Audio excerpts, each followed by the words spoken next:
Sir खूप त्रास होतोय. पटकन उतरव. आता तर खूप हलकं वाटतंय सर. आपले पोरं आहे ना, गावातल्या पोरांची फिजिक्स कळायला पाहिजे असं फिजिक्स. अच्छा काय झालंय? टोचते सर ते. काहीच तर नाही यार, मी अब्दर असंच तर टोचलं बघ बरं, काहीच तर नाही केलं. आता मी एखादी तर अशी चपट जरी मारली तर लागते का? आता कोणतं नॉर्मल फ्लुइड तुम्ही आम्ही घेतो पाहतो ते नाही बरं, ते फ्लुइड नाही आहे, ते पण आहे फ्लुइड. घेतो म्हणजे पाणी घेतो असं म्हणणं. तुम्ही साबरे मला माहितीये. प्रॉब्लेम काय तेवढंच वजन आहे सर. याच्या मागे नक्कीच काहीतरी फिजिक्स असावं. काय असेल?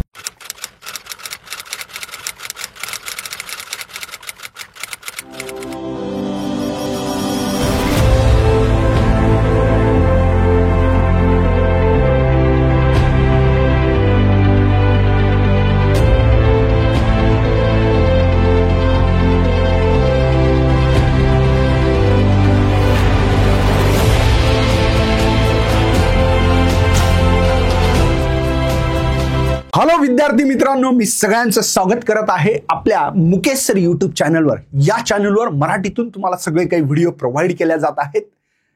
आणि आजचा जो काही चॅप्टर आहे हा 7 मार्कासाठी बाबा. तुम्हाला माहित असेल 70 मार्काचा पेपर आहे. 7 मार्क म्हणजे 10% या चॅप्टरवर डिपेंड आहे. बरं, हिच्या व्यतिरिक्त हा चॅप्टर एवढा इंटरेस्टेड आहे की तुम्ही इमॅजिन सुद्धा करू शकणार नाही. का बरं? तुम्हाला काही प्रश्नाचे उत्तर दैनंदिन जीवनातील या चॅप्टरच्या माध्यमातून भेटणार आहेत. कसं काय बरं सर? तुम्ही सूप गरम पियावं का थंड पियावं याचं उत्तर देईल. ब्रश का बरं करता, काय सरपेट टेन्शनचा कॉन्सेप्ट काय आहे त्याचं उत्तर तुम्हाला भेटणार आहे. आंघोळ केल्यानंतर माहिती असेल टॉवेल यूज करत असाल भाऊ, तर तो टॉवेल यूज करण्याचं कारण काय आहे, बिहाइंड फिजिक्स काय आहे, भौतिकशास्त्र काय, याचं उत्तर भेटणार तुम्हाला. दिव्या लावता देवाला वात असतं, कसं काय बरं तेल वर येत असेल याचं उत्तर भेटणार आहे.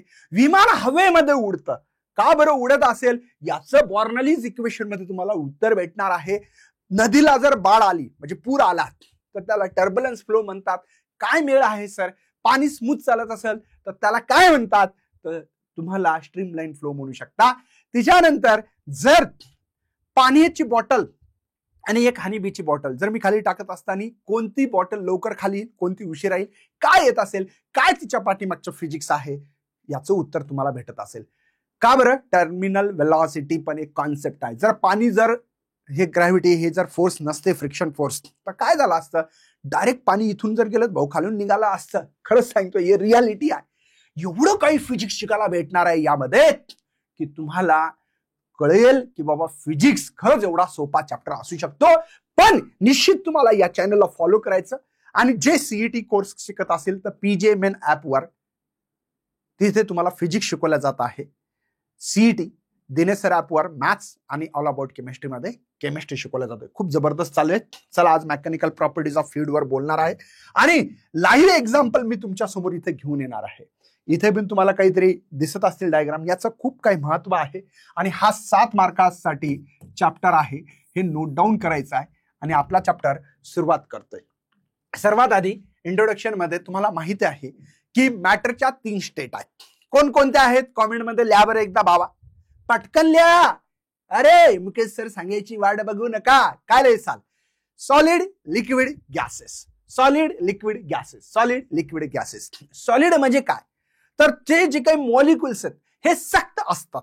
सक्त म्हणजे हलत नाहीत, फिक्स असतात. जसे इथं दिसतात तुम्हाला बघा. Solid nearly maintain the fix shape आणि व्हॅल्यूम असतो. लार्ज फोर्स अप्लाय केल्यानंतर ही ती तुटण्याची शक्यता नसते, है ना? तुम्ही बघितलं असेल. नंतर लिक्विड आणि गॅसेस मध्ये हे जे काही मॉलिक्युल्स आहे एक दुसऱ्यापासून दूर जाण्याची शक्यता असते. बघा दूर चालले. गॅसेस मध्ये तो खूप दूर चालले. उदाहरण सांगू का तुम्हाला? बघा एक बर्फाचा तुकडा घ्या, कडक कडक, बरं नाही तर असं एकदम सॉफ्ट असतो नाही, कडक घ्या. बघा त्याला तुम्ही हाताने मारा, ते तुटणार नाही, फुटणार नाही. करेक्ट आहे.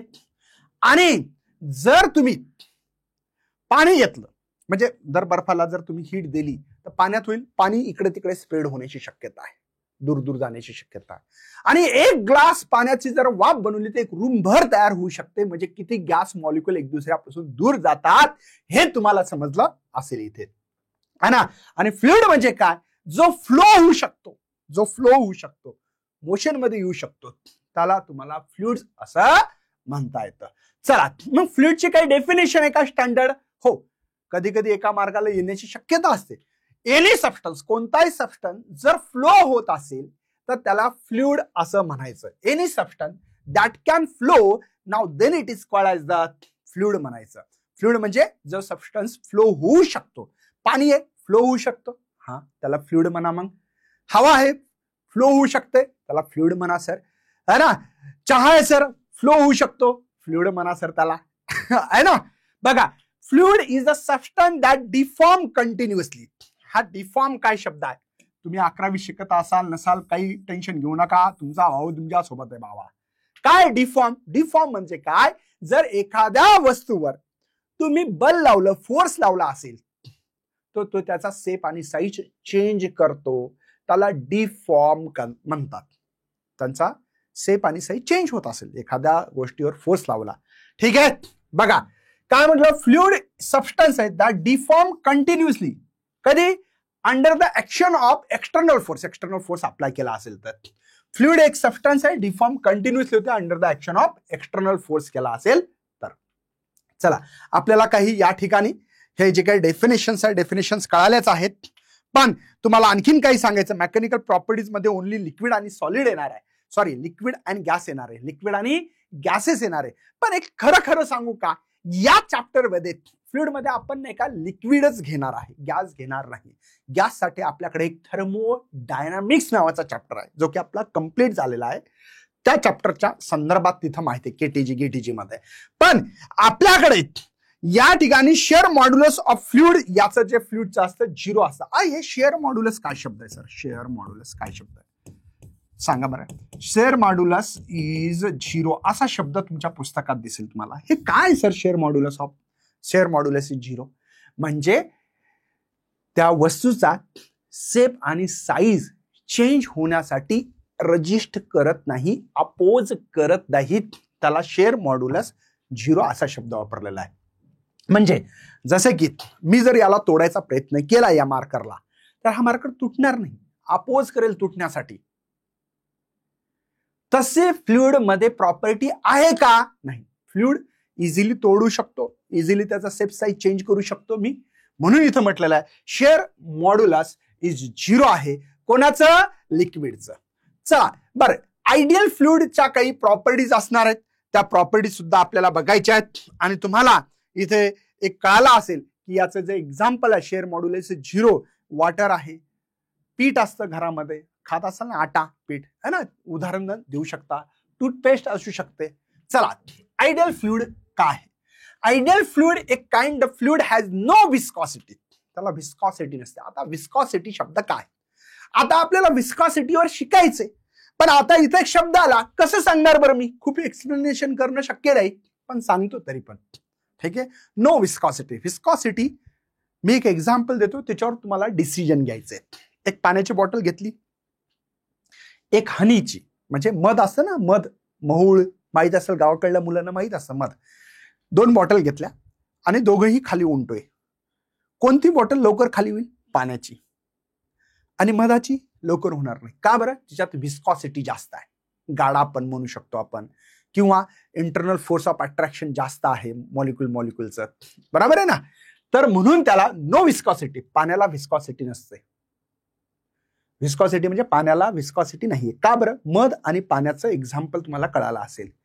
इनकॉम्प्रेसिबल म्हणजे त्याला आपण दाबू शकत नाही. तुम्ही जर एखादी प्लास्टिकची पाण्याची बॉटल घ्या, त्याला दाबून बघा बरं, दबते का?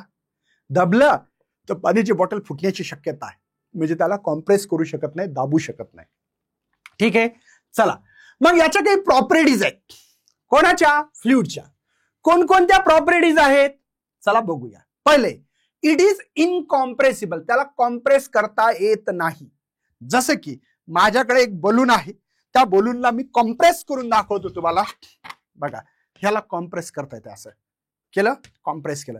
तसं जर तुम्ही पाण्याची बॉटल घेतली, पाणी भरलेलं आहे एकदम फुल लेगे, आणि त्याला दाबण्याचा प्रयत्न केला तर ते पाण्याची बॉटल दाबणं शक्य नाहीये.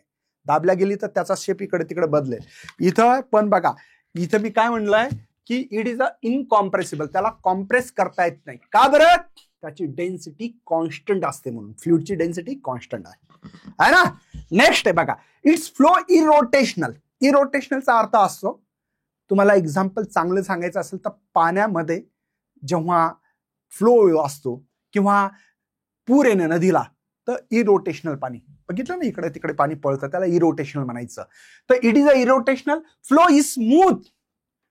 इरोटेशनल म्हणजे बाळ न येणे, म्हणजे स्मूथ फ्लो होणे. No turbulence. हे टर्बुलन्स शब्द काय सर? पाण्यामध्ये जेव्हा पूर येतो किंवा पाणीचा फ्लो वाढतो त्याला टर्बुलन्स फ्लो असं म्हणतात. लक्षात आलं? पहिलं, इट इज इनकॉम्प्रेसिबल. जर ह्या 2 मार्काला प्रश्न आला, तुम्ही एवढं लिहिलं तरी चालते, it is incompressible. Density constant नाही लिहिलं चालते, पण लिहा. कारण की बोर्डमध्ये काय प्रॉब्लेम असतो, टेक्स्टबुकचा वापर केला जातं, लाईन टू लाईन आहे का नाही चेक केला जातं. मॅक्झिमम मनाने लिहिता येतं का? लिहिता येतं. पण काही टीचर भाऊ, तुम्हाला माहिती आहे कॉलेजमध्ये प्रॉब्लेम असतात, विद्यार्थीच नसतात, तर त्यावेळेस प्रॉब्लेम येऊ शकतो. टेक्स्टबुक चेक केल्या जातात आणि एक मॉडेल आन्सर सीट येत असतं. नेक्स्ट बघा, इट्स फ्लो इज इरोटेशनल. इरोटेशनलचा अर्थ कळाला का? इट्स फ्लो इज रोटेशनल म्हणजे स्मूथ पाणी फ्लो झालं पाहिजे. तिसरी प्रॉपर्टी आहे non viscous. It is a non viscous म्हणजे चिपकणे. व्हिस्कस म्हणजे नॉन व्हिस्कस म्हणजे न चिपकणे. जसे की पाण्याचे मॉलिक्युल एक दुसऱ्याला जास्त चिपकून ठेवत नाही, बराबर आहे. पण हनी बी जर उदाहरण घेतलं, हनी बी नाही, हनी, तर ते एकमेकाला चिपकतं. जसं की साखरेचा पाक आहे, कसा चिपकतो बघा, वरून टाका, चिपकतो का नाही. तर ते एक्झाम्पल नॉन व्हिस्कस मध्ये पाण्याचं एक्झाम्पल घेऊ शकता, म्हणजे चिपकलं न पाहिजे. यांच्यातील कोणताही इंटरनल फ्रॅक्शन फ्लो आहे. Flow has no viscosity. Flow is steady म्हणजे स्मूथली फ्लो झालं पाहिजे. फ्लो इज स्टडी याचं एक थोडंसं उदाहरण मी देतो तुम्हाला, एक समजल. मी एक पाईप घेतला बघा, ठीक आहे. आता व्हिस्कस नॉन व्हिस्कसचा आणखीन एक एक्झाम्पल देतो. तुमच्याकडे बघा शेतामध्ये आपण पाणी देतो, माहिती आहे तुम्हाला, पाणी देतो गव्हाला, हरभऱ्याला पाणी देत असाल ना तुम्ही, तर दांड असतो, त्या दांडाने पाणी चाललं, तर ते व्हिस्कस फोर्स आहे तिथे जास्त. आणि पाईप घेतला, पीयूसी पाईप, त्यानं पाणी चाललं, कसं चाललं? नॉन व्हिस्कस म्हणजे चिपकत नाही, डायरेक्ट पाणी चाललं जातं. आता इथं बघा, हा याचा अर्थ काय? स्टडी फ्लो इज स्टडी याचा अर्थ काय? समजा मी एक पाण्याचा थेंब घेतला, एक इथे घेतला बाबा आणि एक इथे घेतला, पाण्याचा थेंब येते बरं बाबड्या, आणि ते पाण्याचे जे काही थेंब आहेत, याला नाव दिलं मी ए, याला बी आणि याला सी. इथे याची 2 मीटर पर सेकंड स्पीड आहे, याची 5 मीटर पर सेकंड स्पीड आहे, आणि इथे 7 मीटर पर सेकंड स्पीड आहे. समजलं का? आणि इथे पी हे जे मॉलिक्युल्स आहे, ठीक आहे, पी जे काही मॉलिक्युल्स आहे या ठिकाणी, ठीक आहे. पी एक पोझिशन घेतली या पाईपामधली मॉलिक्युल्सने, पी. आता इथं आपल्याला या पॉइंटला काय करायचं तर करा बाबा. तुम्हाला इथे मला 10 मीटर पर सेकंड स्पीड पाहिजे. तुमची पहिली स्पीड किती होती, काय होती, काही घेणं देणं नाही. म्हणजे सी जर इथं मॉलिक्युल जर आला तर त्याची स्पीड 10 असली पाहिजे. आधी किती होती याच्याशी काही घेणं देणं आहे का? नंतर किती आहे ते पण घेणं देणं नाही. मला पाईप मध्ये पी पोझिशनला त्याची असणारी स्पीड ही कशी पाहिजे? 10 मीटर पर सेकंड. दुसरा बी मॉलिक्युल आला, इथं किती आहे? 5, पण पी ठिकाणी गेल्यावर किती पाहिजे? 10 पाहिजे. ते कशी व्हायची ते पाईप बघेल, ते त्याची कंडिशन बघेल, मला काही घेणं देणं नाही. आणि ए हा आपण इथे जर गेला पी पोझिशनला तर त्याची असणारी स्पीड पण तुम्हाला 10 मीटर पर सेकंदच पाहिजे, दुसरी पाहिजे नाही. माझा प्रश्न नीट कळाला भावा? कोणाला काही अडचण आहे का? म्हणजे इट्स फ्लो इज स्टडी म्हणजे it's velocity each point constant in time. तुमच्या त्या पी पोझिशनला असणारी जी काही स्पीड आहे पार्टिकलची ती कॉन्स्टंट नेहमी असली पाहिजे त्या पोझिशनला. तुमची पहिले किती होती, नंतर किती होती, काही घेणं देणं नाही. किती प्रॉपर्टी सांगितल्या आणि हा फ्लुइड कोणता आहे? आयडियल फ्लुइड आहे. किती प्रॉपर्टी सांगितल्या? 4. पहिला काय होता? इनकॉम्प्रेसिबल. एकच शब्द महत्वाचा, इनकॉम्प्रेसिबल. दुसरा काय? इरोटेशनल. तिसरा काय? Non viscous. आणि चौथा स्टडी. हे 4 पॉइंट मुळे 4 प्रॉपर्टीज तयार झालेल्या आहेत. भाऊ कळालं असेल तर एकदा कमेंट कर बरं. हो सर लय बढिया समजलं. धुवाधार चालू आहे सर लेक्चर, मजा तर येणार आहे, पण तुमचा रिस्पॉन्स पाहिजे. टू वे इंटरॅक्शन महत्वाचं. मी काही प्रॅक्टिकल इथं करून दाखवणार आहे. काय गोष्ट आहे? हो, नक्कीच करून दाखवेल. बघ, it is a incompressible, its flow is irrotational, तिसरा it is non viscous, its flow is steady. हे 4 पॉइंट तुम्हाला कमीत कमी लिहिता यायला पाहिजे. एवढे लिहिले तरी दोन मार्क पडतात. अर्धा मार्क. समजलं? चला समोर जाऊ आपण. हे शेअर ट्रेस का आहे सर, याच्याबद्दल थोडक्यात बोलू आपण. बघा, शेअर मॉड्युलस ऑफ फ्लुइड 0 आहे. बरं, शेअर मॉड्युलस म्हणजे काय? मी आताच बोललो की जे काही तुम्ही एखाद्याला कॉम्प्रेस केलं तर अपोज व्हायला पाहिजे. म्हणजे दाबलं धरून असं तर अपोज व्हायला पाहिजे. बघा, अपोज करते गेल्या हिच्यात पण फ्लुइड आहे ना, गॅस आहे ना भाऊ. अपोज करायला बघा, मला दाबू देईन. ले दाबलं तर फुटून जाण्याची शक्यता आहे. हा बलून फुटेल का नाही? अरे फुटेल का नाही बाबा? समजलं का? ओके, तर तुमच्या लक्षात आलं असेल की काय आहे? शेअर मॉड्युलस ऑफ फ्लुइड 0 आहे. म्हणजे फ्लुइड मध्ये जे काही शेअर मॉड्युलस आहे ते 0 आहे. म्हणजे या ठिकाणी रजिस्ट करत नाही, अपोज करत नाही. फ्लुइड फ्लो होऊन जातं, डायरेक्ट फ्लो होते, अपोज होत नाही कॉम्प्रेस केलं तर. आणि जर त्याला काय केलं तर ट्रेस दिलं, म्हणजे असं ओढलं, तेव्हाही तो अपोज करत नाही. त्याची शेप आणि साईज लगेच बिघडून जातं. त्याला आपण shear modulus of fluid is 0 असं म्हटलेलं आहे. सिंपल वर्ड मध्ये फ्लुइड आर सबस्टन्स आहे विच कॅन नॉट रजिस्ट. तो रजिस्ट करत नाही, अपोज करत नाही. कशाला? Any shearing force applied to them. म्हणजे त्याला दाबलं तर तो फ्लो होऊन जाईल लगेच. पाण्याला धरून दाबा बरं, असं पाणी घ्या आणि दाबा बरं, लगेच तो फ्लो होऊन जाईल. अपोज करेल का? नाही नाही नाही, मी आता अपोज करणार आहे. जसे की मी आहे बघा, मी सॉलिड आहे ना, सॉलिड. मी धरून दाबलं, मी माझं पोट मला अपोज करायला. बघा, ही मी इथं दाबतो बघा, हे दाबलं काय, माझं बॉडी मी जे काही अप्लाइड फोर्स करतो त्याला अपोज करते, रजिस्ट करते. किंवा धरून मी खेचला असं तर खिचू पण देत नाही, अपोज करते. म्हणजे सिंपल वर्ड मध्ये fluid are substance which can not resist any shear force applied to them. ठीक आहे, ओके. मग हे फ्लुइड आहेत तरी कोण कोण? तर एअर होऊ शकते, वॉटर होऊ शकते, है ना, गव्हाचं पीठ, तांदळाचं पीठ, है ना, ज्वारीचं पीठ, टूथपेस्ट. हे काय? यांचं शेअर मॉड्युलस फ्लुइड 0 आहे. ते अपोज करत नाही अप्लाइड फोर्सला. Some common example of fluid आणखीन आहे. मेल्टन लावा. लावा तर माहिती आहे ना तुम्हाला. ओके, लावा आहे, हे तुमचे फ्लुइडचे एक्झाम्पल दिलेलं आहे. Solid can be subjected shearing stress show in the figure. Normal stress तुम्हाला दाखवतो. आता बघा, हे सॉलिडला कसं शेअरिंग ट्रेस असतं, मी एक एक्झाम्पल घेऊन दाखवतो तुम्हाला. माझ्याकडे एक बुक आहे, आपलं फिजिक्सचं पुस्तक घेतो मी आणि तुम्हाला दाखवतो. ठीक आहे, हे फिजिक्सचं पुस्तक आहे बाबा, सॉलिड आहे. आता बघा, हे असं आहे. मी याच्यावर वरी फोर्स लावला बघा, टँजेन्शियल फोर्स लावला, हा इकडे गेला, वापस तुमच्या जागेवर आला. शेअर होतं, म्हणजे एवढं डिस्प्लेसमेंट होतं, डेल एल एवढा. ठीक आहे, हा पार्ट जर तुम्ही 11वीत जर पाहिला तर आणखीन चांगला म्हणजे चॅप्टर होऊ शकते असं मला वाटतं. बरं, इथं जास्त डिस्कशन नाहीये पण सांगतोय. मी त्याला धरलं, इथं फोर्स लावला तर हा पार्ट बघा, हा एडी होता, एडी डॅश झाला, बीसी होता, बीसी डॅश झाला. झालं ना.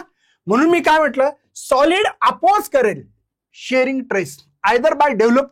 कुठून होईल? रेस्टोरिंग फोर्स असतो. आता रेस्टोरिंग फोर्स ऑक्सिलेशन चॅप्टर मध्ये मी शिकवलाय.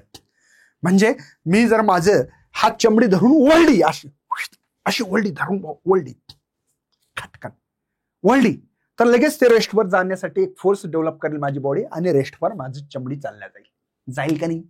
समजतं का? म्हणून मी काय म्हटलं, सॉलिड कडे oppose the shearing stress either develop the restoring force करू शकते, which means that deformation are reversible. Deformation reversible म्हणजे पुन्हा त्या पोझिशन, त्याची शेप आणि साईज जर चेंज झाली तर पुन्हा तो त्याच पोझिशनवर जाऊ शकतो.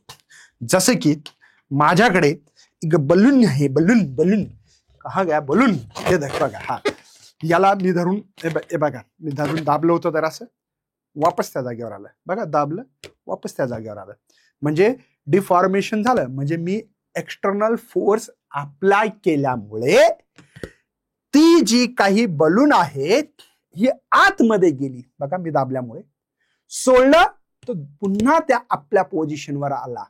म्हणजे when external force is apply due to the, काय होईल इथं, change the shape and size. When external forces remove केलं त्याला इलॅस्टिसिटी म्हणतात. डेफिनेशन सांगून राहिलो.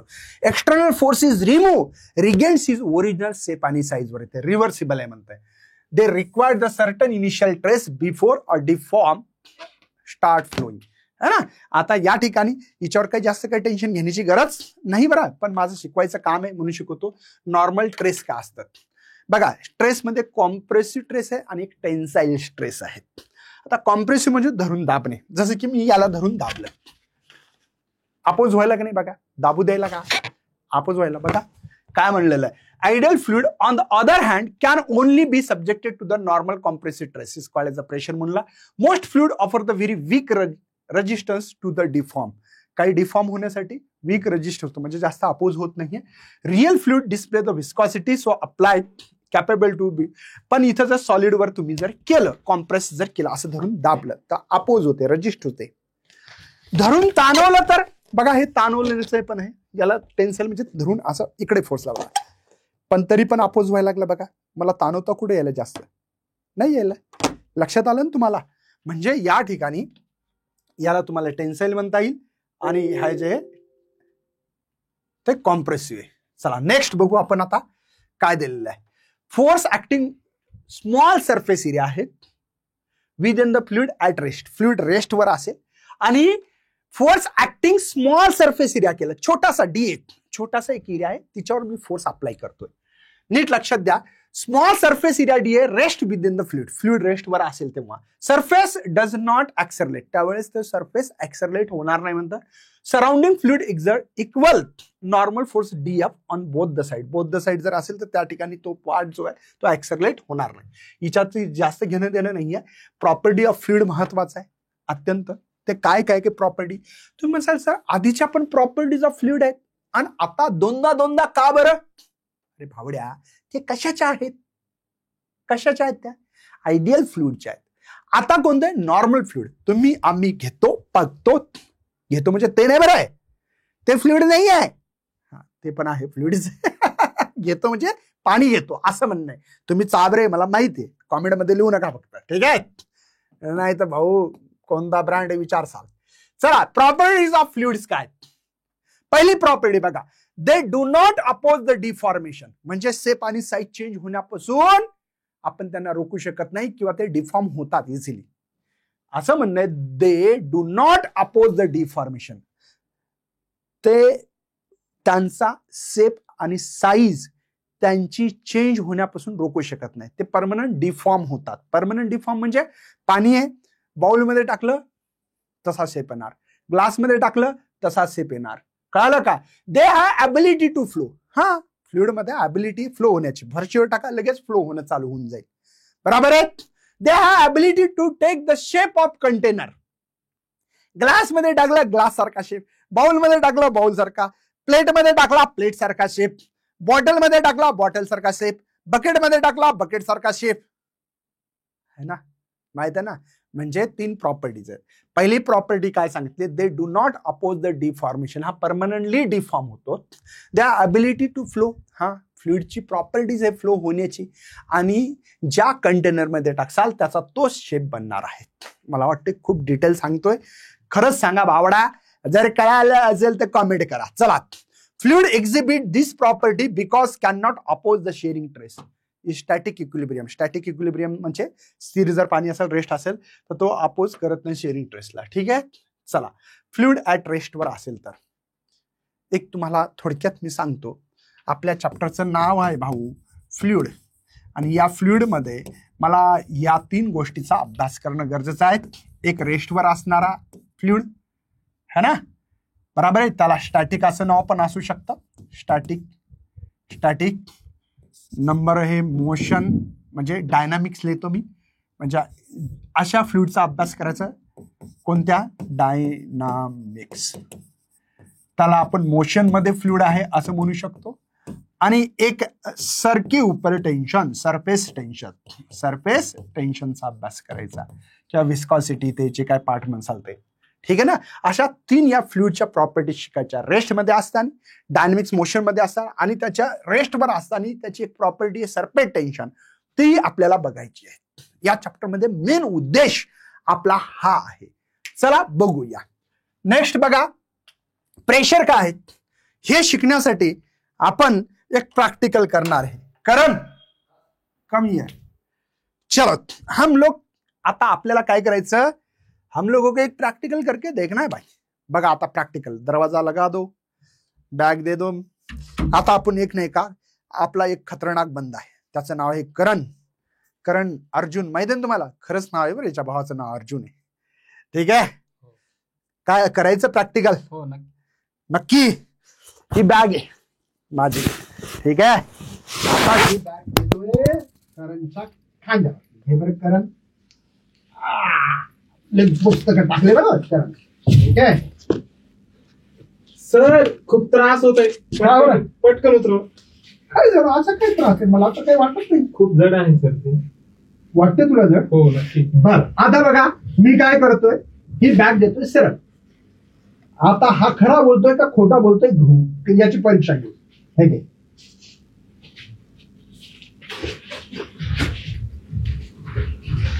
काय वाटतंय? आता तर खूप हलकं वाटतंय सर. यार तू खोटा बोलतोय याचा अर्थ. नाही मी काय बदललं तिच्यात, काही शेवटच्यात जे काही मटेरियल आहे बदललं मी? काहीच नाही. मग प्रॉब्लेम काय आहे? तेवढंच वजन आहे सर. याच्या मागे नक्कीच काहीतरी फिजिक्स असावं. काय असेल सर, मला हे समजून घ्यायचं. हो, देऊ समजून तुला. हो. चला आता आपल्याला करणला फिजिक्स शिकवायचंय. करणला फिजिक्सचं काही जास्त माहिती नाही, पण आता आपल्याला ना भाऊ, आपले पोरं आहे ना, गावातल्या पोरांची फिजिक्स कळायला पाहिजे, असं फिजिक्स शिकू. चल येतो इकडे बघ, आता तुला देतो माहिती. आता करण काय म्हणतोय की सर मला आहे ना काहीतरी प्रॉब्लेम आहे, त्या प्रॉब्लेम आता आपल्याला सॉल्व्ह करायचा आहे. आपल्याकडे नावाचे एक प्रेशर नावाची गोष्ट आहे. ठीक आहे करण, काय नाव आहे? प्रेशर. तुला जेव्हा मी बॅग उलटी दिली, तुला शोल्डरवर, तुझ्या खांद्यावर त्रास झाला. बरं, मग याचा काहीतरी संबंध बघा. प्रेशर म्हणजे काय? प्रेशर म्हणजे हे perpendicular force per unit area. Only force per unit area नाही, नॉर्मल फोर्स म्हणा किंवा परपेंडिक्युलर फोर्स म्हणा. ठीक आहे, एक त्याचा फॉर्म्युला आहे. तुला काही घेणदेण नाही याच्याशी, तुला मला फक्त तुझ्या भाषेत मला फिजिक्स समजून सांगायचं. आता बघ, व्याख्या आहे त्याची, डेफिनेशन्स आहे. Normal force exerted by fluid at rest per unit surface area. पण कोणता एरिया? ज्याचा कॉन्टॅक्ट आला. मला सांग, तुझ्या शोल्डरवर मी दिलं, त्या बेल्टचा कॉन्टॅक्ट आला ना. हो. आता या बेल्ट मध्ये पहिल्यांदा मी काय केलं माहितीये का, हा एरिया कमी आहे बघा, बरोबर आहे, आणि इकडं याचा एरिया कसा आहे? जास्त आहे. मग आता या बॅगवाल्याला काय पैसे लय झाले का असे एवढाली बेल्ट बनवायचे जाड जाड? याला खर्च जास्त असेल का याला खर्च जास्त असेल? कशाला असेल? याला असेल ना. कारण की याला बघ ना, तू कशी त्याने जाळी टाकली, नेट टाकली, मस्त सॉल्ट बनवलं, मग कंपनी इतकी मूर्ख आहे काय खर्च करायला? अरे भाऊ, तिथं पण फिजिक्स आहे, माहिती आहे का? तुम्हाला माहिती नसेल तर आता शिक येते. आता बघ, मी आता हिच्यासोबत बोलत असताना मला कळालं की मी पहिल्यांदा पहिली केस नंबर 1 म्हणजे पहिल्यांदा त्याच्या मी खांद्यावर बॅग दिली, तेव्हा त्याचा त्या बेल्टचा एरिया होता छोटा. मान्य आहे तुला? हो. तेव्हा प्रेशर काय होईल बरं? वाढेल. कळालं का? इन्व्हर्सली प्रोपोर्शनल म्हणतात फिजिक्सच्या भाषेत मध्ये त्याला. बरं, वेट काय बदललं होतं का? एमजी जे होतं ते बदललं होतं का? त्याच्यात मी जे काही 10 पुस्तकं टाकले ते काय बदलले का? तिच्यातली 2 पुस्तकं काढले का? जास्त वाढवले? काही केलं का? म्हणजे एमजी तर तेच आहे. इफेक्ट कशावर झाला? एरियावर. एरिया कमी, प्रेशर जास्त, म्हणून तुला त्रास झाला. कळालं का? हो. आता दुसरी कंडिशन, केस नंबर 2 हे होते नंबर 1. केस नंबर 2 मध्ये काय केलं तू माहित आहे का? की तोच formula, perpendicular force per unit area. Weight तर तेवढंच होतं, त्याच्यात मी काही चेंज केला का? मी केला एरिया चेंज. ते बेल्ट जे होते, हे तुझ्या हाताचे ते बेल्ट होते, हे घ्या हातात, दाखवा आता यांना कोणते बेल्ट दाखव, त्यांना इथूनच दाखवा. असं बेल्ट कसे येते? कसे येत? मोठे आहे ना. मोठा आहे म्हणजे एरिया मोठा आहे का? हो. प्रेशर कसं होईल? कमी होईल. म्हणजे कळालं का? हो. बॅग का बनवली अशी ते? हो. लक्षात आलं? नक्की. म्हणजे एरिया वाढवला, प्रेशर कमी झालं, म्हणून स्कूल चले हम है ना. बॅग मध्ये जास्त पुस्तक घेऊन सुद्धा आपण जाऊ शकतो. त्याचं कारण हे. बरं, आणखीन एक उदाहरण देऊ? हो, देतो. चल, आता माझ्याकडे काय आहे? सुई आहे. पोरांना दिसते का रे बाबा? कॉर्नर मध्ये टाका. आता मला सांग, याचा एरिया कसा आहे? कमी आहे. बघू बरं आता काय होतं. बघा मी किती फोर्स कमी लावतो. काय झालं? टोचते सर ते. काहीच तर नाही यार, मी अब्दर असंच तर टोचलं बघ बरं, काहीच तर नाही केलं. आता मी एखादी तर अशी चपट जरी मारली तर लागते का? म्हणजे माझे हातानं जोरात चपट मारायला होतं म्हणतं मला काय वाटलं नाही सर. आणि साधी सुई आहे, साध्या सुईने याला असं केलं तर अटकन करायला बाबा काय यार. याचा अर्थ काय? इऱ्या कमी, प्रेशर आहे की नाही? कळालं का? म्हणून तर तू कपडे घालायला लागला बाबा, कपडे शिवता आले. प्रेशरचा कमाल आहे की नाही? म्हणजे या प्रेशरमुळे आपल्याला काय काय शिकायला भेटतं भाऊ. बॅगचं उदाहरण आहे, सुईच आहे, म्हणून तर आपले कपडे बघितल्यात, कपडे असं शिवू शकतो आपण है ना. खडाल धडाल मशीन आपली चालू असते है ना. इथं पिको फॉल करून मिळेल तर तिथं तू गेल्यानंतर अशी सुई असते तिथं, आहे की नाही. म्हणजे सगळा कशाचा कमाल आहे? प्रेशरचा कमाल आहे. म्हणजे भाऊ घरात फिजिक्स आहे रे, पण लोकांना दिसून नाही राहिला. आता कधी दिसेल काय माहित बाबा. म्हणजे आणि पुन्हा काय होतं, physics is a hard subject, tough subject आहे. टफ नाहीये. घरादारात बघितलं तर फिजिक्स कसं आहे? सोपं आहे. तर हे कळालं असेल, तुला कळालं का नक्की? करणला कळालं म्हणजे करणचे 2 मार्क फिक्स होणार आहेत. कारण निश्चित तू टेन्शन घेऊ नको, तुझ्या लक्षात आलं ना. आता निश्चितच तुला याचा फायदा होणार आहे, मी गॅरंटी देतो. आणि हेच तुमच्या बोर्डाच्या पुस्तकामध्ये पेज नंबर से सांगतो, 27 मध्ये पेज नंबर मध्ये फक्त काय दिलेलं माहितीये का? फोर्स दिला 10 न्यूटन. काय दिलेला आहे? 10 न्यूटन. एरिया दिलेला आहे 1 सेंटीमीटर स्क्वेअर, असा एरिया दिलेला आहे. मग त्यावेळेस त्यांनी सांगितलेलं आहे. दुसरा फोर्स दिलेला 10 न्यूटन, ठीक आहे. आणि एरिया जो दिला ना, आता एरिया काय केला माहितीये का? आता नाही तेवढाच घेतलेला आहे, फक्त मीटर स्क्वेअर मध्ये घेतलेला आहे. आता इथे एरिया कोणता जास्त आहे? हा एरिया जास्त आहे, जास्त आहे ना. इथं प्रेशर कसं होईल? कमी. इथे एरिया कसा आहे? कमी आहे. सेंटीमीटर म्हणजे कमी आहे, सेंटीमीटर स्क्वेअर. तर प्रेशर कसं होईल? इथे वाढेल. फक्त तिथं दिलेलं आहे तसं. म्हणजे इथं दिलेलं आहे 10⁵ न्यूटन पर मीटर स्क्वेअर. करून बघू शकता बघा. एक्झाम्पल नंबर 1 बघा. प्रेशरचा फॉर्म्युला आहे force per unit area. Force किती आहे? 10 न्यूटन. याला कन्व्हर्जन जर केलं तर त्याला 10⁻⁻⁴ सेंटीमीटर स्क्वेअरचा मीटर स्क्वेअर करू शकता. कळालं का? हा जर इथं केला 10⁵ होईल का? सॉरी 4 होईल का नाही? -4. कळालं का? कळालं? हे 10 हा वर जर गेला तर होतो प्लस. पॉवर मायनसचा खाली असेल, वर जर गेला तर प्लस. इथं 1 किती झालं? 10⁵. कळालं का? लक्षात आलं? दुसरं example, pressure, force per unit area. Force किती आहे? 10. एरिया किती आहे? 1. आता कन्व्हर्जन करायची गरज आहे का? म्हणजे 10 न्यूटन मीटर स्क्वेअर. का बरं? कारण की इथे एरिया कमी, प्रेशर जास्त. इथे एरिया जास्त, प्रेशर कमी आहे ना. उदाहरण पुस्तकात दिलं, पोरांना वाचायचा कंटाळा येतो, काय करावं आता? आहे का नाही? सोपं आहे ना फिजिक्स? नक्की कॉमेंटला करा. आणि आपल्या करण भाऊला पुन्हा बोलवा, भरपूर प्रॅक्टिकल करू आपण, काही विषय नाहीये. ठीक आहे? लक्षात आलं? चला आता मी पुन्हा जरा असं डिटेलमध्ये कसं एक्झाम मध्ये लिहावं याचं ज्ञान देणार आहे. आता काय करणार आहे बरं? आता तुम्हाला पहिल्यांदा सर्वात आधी define the trace, gives unit and dimension असा प्रश्न येऊ शकतो. मग ट्रेस म्हणजे काय? तर प्रेशर म्हणजे काय? फोर्स पर युनिट एरिया नाहीये, परपेंडिक्युलर फोर्स महत्वाचा आहे. परपेंडिक्युलर फोर्स म्हणजे हा फोर्स असा. तुम्ही जर असा केलं तर हा नाही म्हणायचं, हा परपेंडिक्युलर वालाच घ्यायचा. नसला तर कॉम्पोनंट रिझॉल्व्ह करायचे, पण परपेंडिक्युलरच घ्यायचा.